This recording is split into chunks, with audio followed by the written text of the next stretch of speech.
So today we're just going to go around and plant some trees. So this little one here that we've got, which planted a wee while ago, is a peach tree. As you can see, starting to come out with some early blossoms already. So it's just a dry rooted tree. What we've sort of got here is just our little orchard. It's part like these over here. They're avocados. In between the avocados, which is a laneway of avocados, we've got just our vegetable garden, and this down here, which is a bit of an alternative to Roundup, is just if you look under there, this is basically preparing it for later on. It's creating the compost underneath.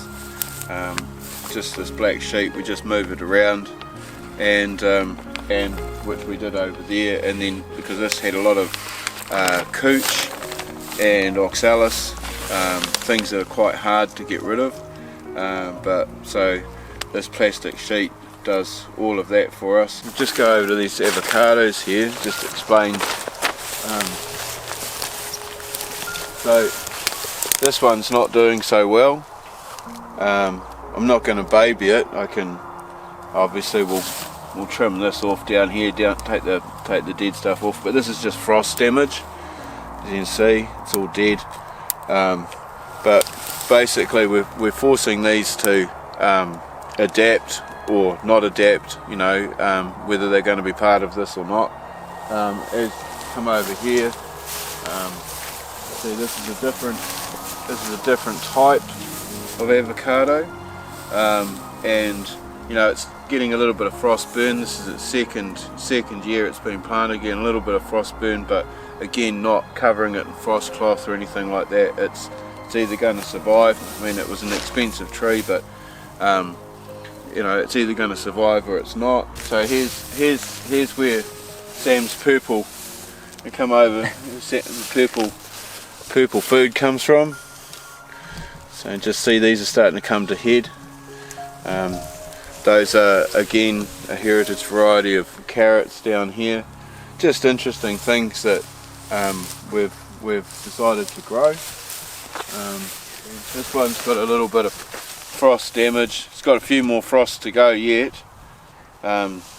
This stuff's just all self-seeding. It's a really good one, this. You let it go to seed, it just sort of keeps coming up forever and ever. You see this little, watch out for the hole, mate. This little fella here, it's got an avocado growing on him. This poor little tortured soul here is another plum tree. These were just leftover stock from a nursery that closed down. But you know, they this is the thing. It's a different sort of This here looks like it's dead. There's a little bit there that will snip off, but it'll come away. You know, like it's just the season itself. You know, but try not to make too big a job of what we're doing, you see. So yeah, this is just at the moment, you know, it's the start of, we've just chucked things in with a little bit of a mindset that using these alleyways for vegetables periodically, but you know, the vegetables themselves helping stimulate the growth of the avocado trees. So you can sort of see they were actually all were the same size. Like that one there, and that one there, they're all the same tree, whereas that one didn't thrive as much as what that one has, you know. So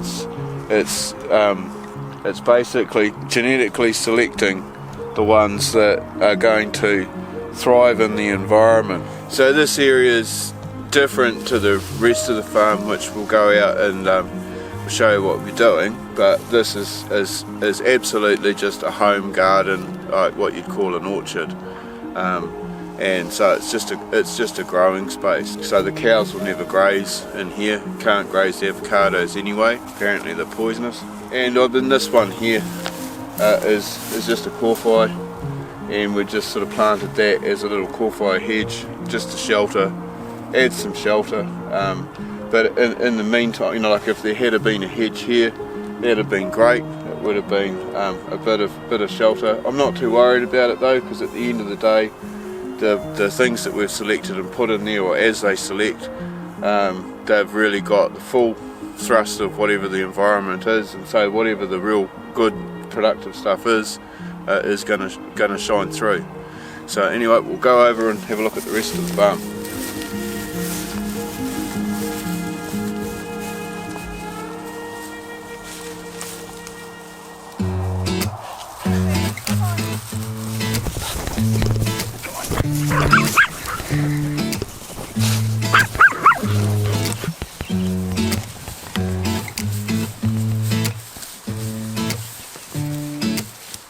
So just as this here's all river, it's all river filled silt, and these paddocks basically we're underperforming, so what we've sort of done is we've tried to spell them a lot longer and let a lot of things regenerate. So you know, like, you wouldn't really call this great pasture or anything like that, but if you just look down on here, we've got a lot of little things coming up here.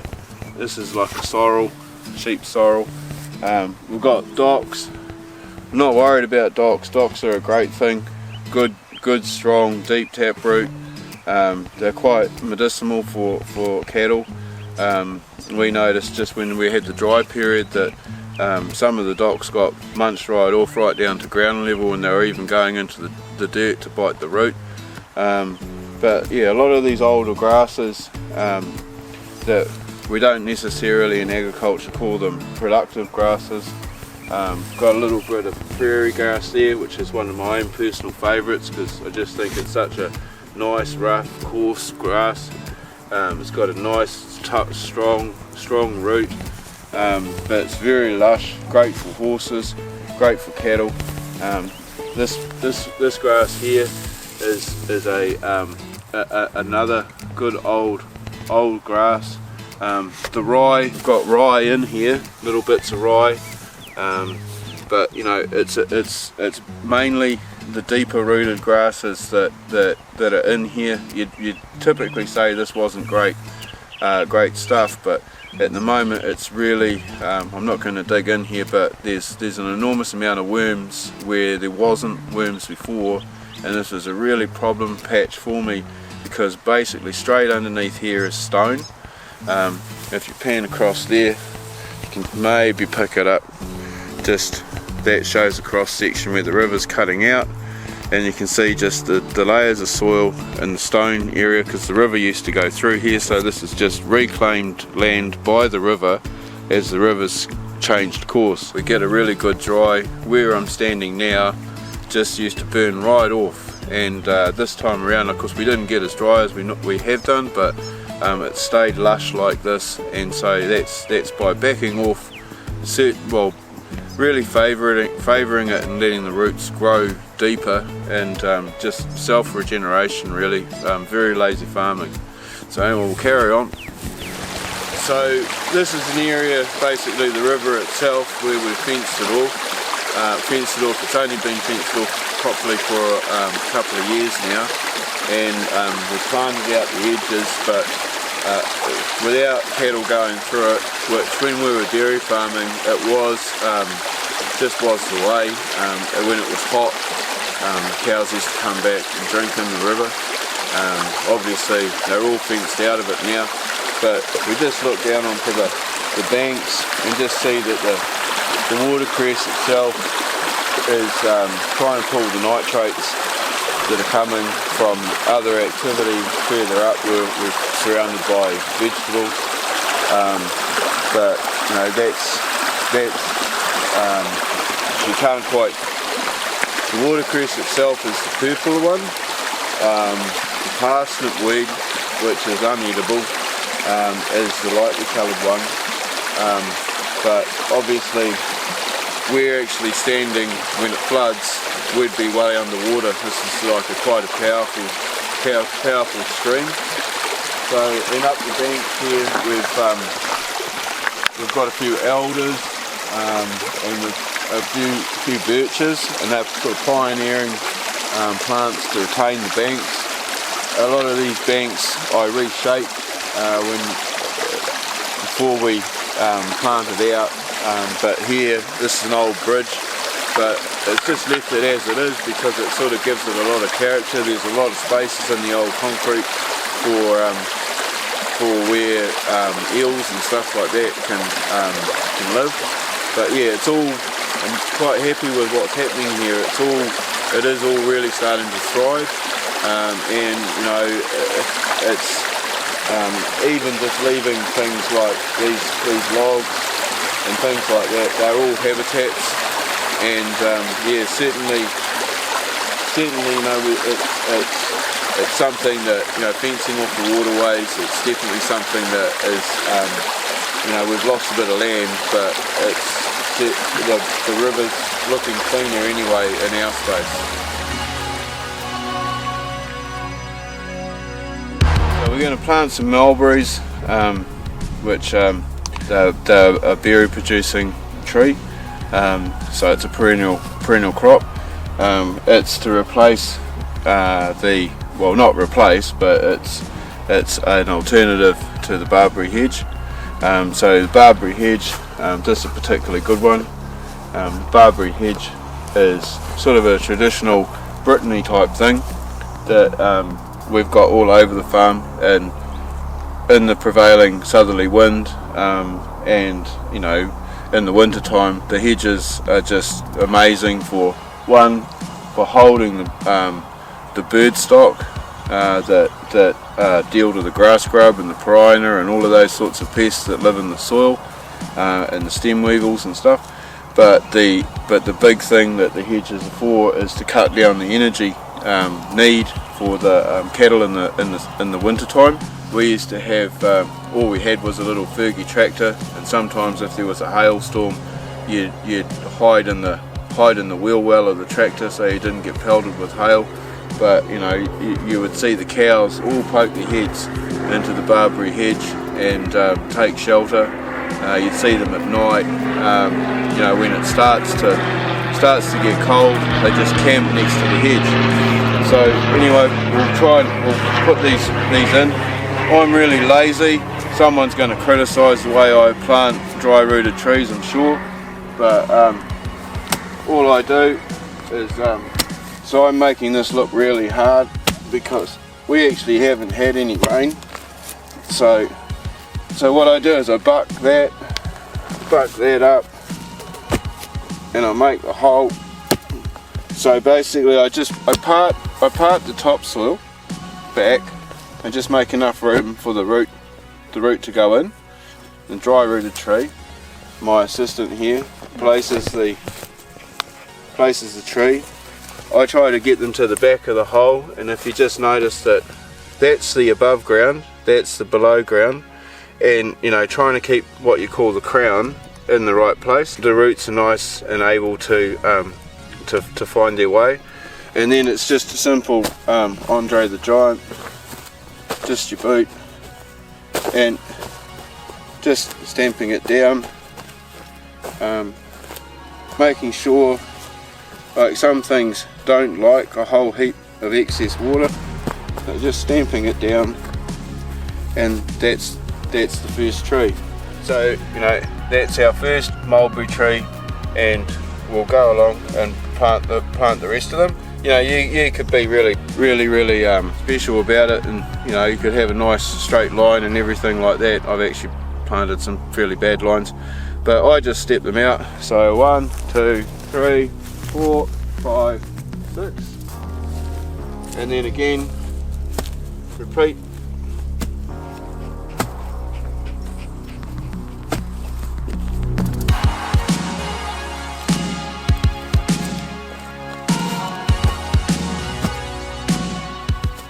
And treat.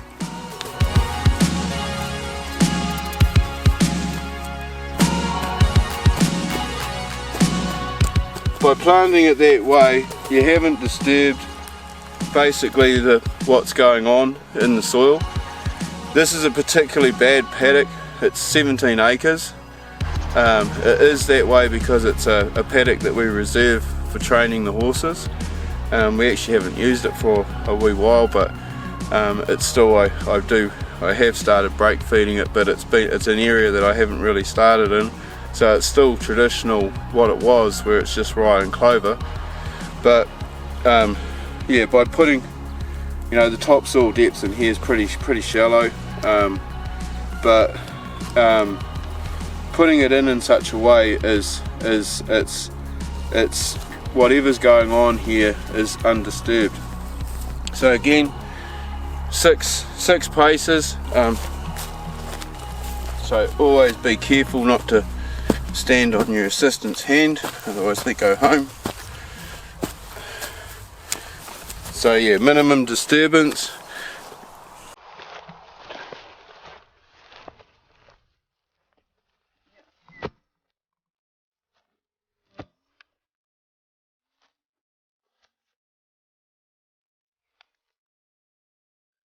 So there is worms in here, you know, not like the rest of it. What do you think of that, bro? So then everything's just straight back.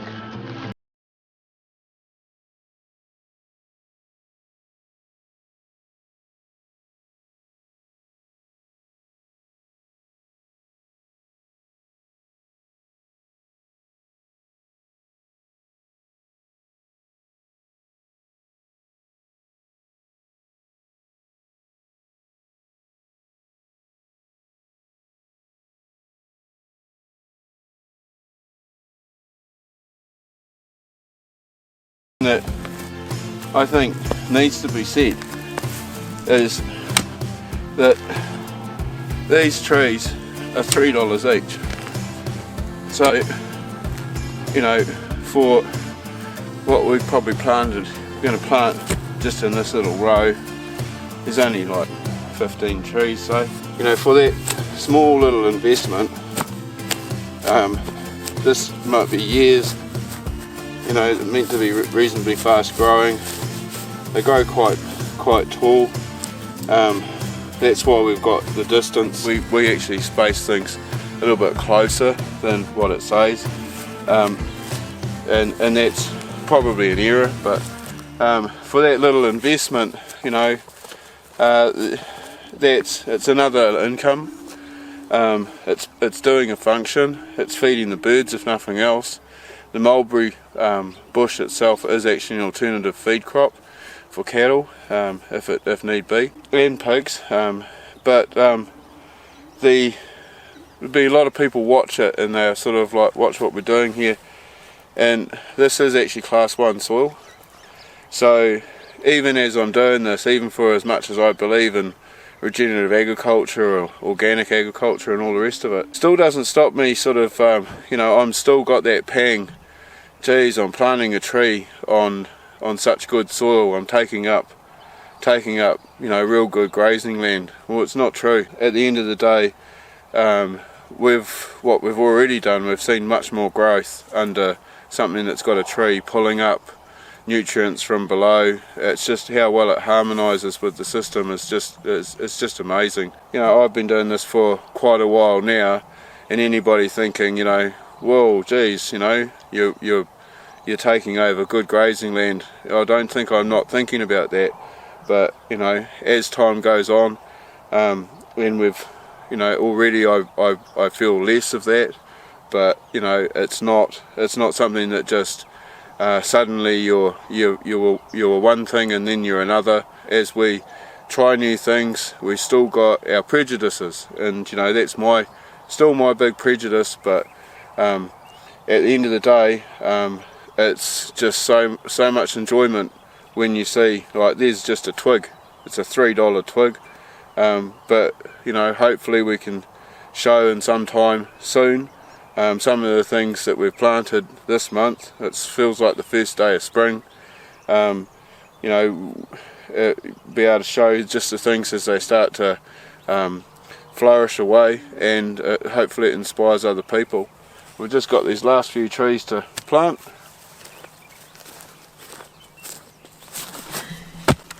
So we just got a couple more to go,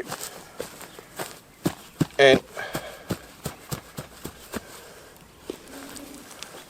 again, you know, it's not stressful work, you know. It's not my trusty spade. It's my fencing spade. Don't go try and do this with a gardening spade. Oh.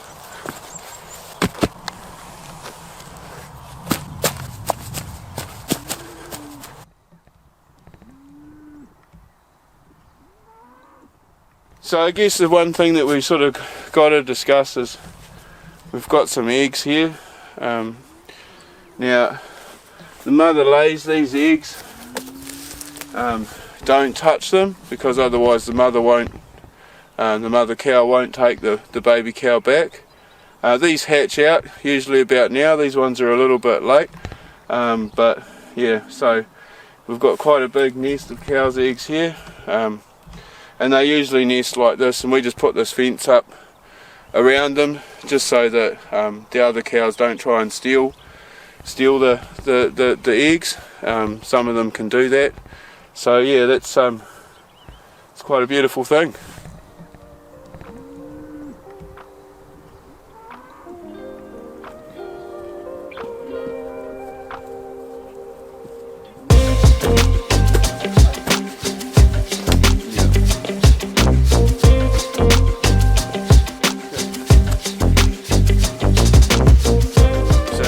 Just changed into sugar maples from the mulberries, and you just see that it's a much different a tree. So we've just done a bit more of a deeper hole. You can see the shape of the tree, so knowing that, like, how it's actually grown.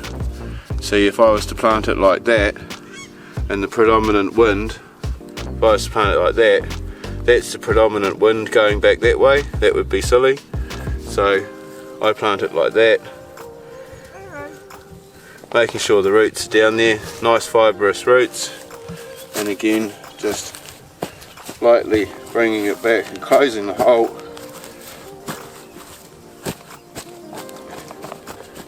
And that again is another tree that is around sort of 60-70 feet tall. While we were planting sugar maples, as it says, sugar. So this is another line of income potentially. It's same as the birches. There's birch water, but in the sugar maples, it's, you know, the maple syrup.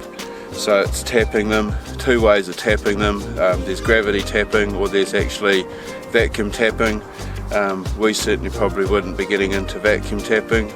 See how it goes first. A lot of these things need really good frosts to set off the sugars, so we get some frosts, but we're up here, this is why we've changed. Here is a real good frost area, and we've purposely ended with the mulberries because this little change in zone, we haven't climbed up very high, you know, it's a flat farm, but we've come up into what we would really call the wind zone of the farm. Behind us is a barberry hedge, but even the barberry hedge gets whipped by the wind here, and so yeah, we've chosen these guys, and in the summertime, like the fence on these ones here, well, eventually when they're a fully grown tree, the fence will come down, and these will be shade trees for the cattle, and you know, I assume they will chew away at some of the bottom branches and stuff like that, but hopefully they don't ring bark the tree. So yeah, so this is just as we're coming up over the brow of the hill.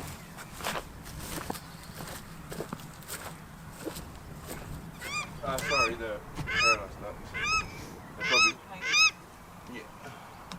You might notice that we've stepped back off the fence because these are a bigger spread tree. It's also a shade tree. The other mulberries we were planting as a sort of broken hedgerow, just as a single row. So by stepping off the fence, it just gives the tree space.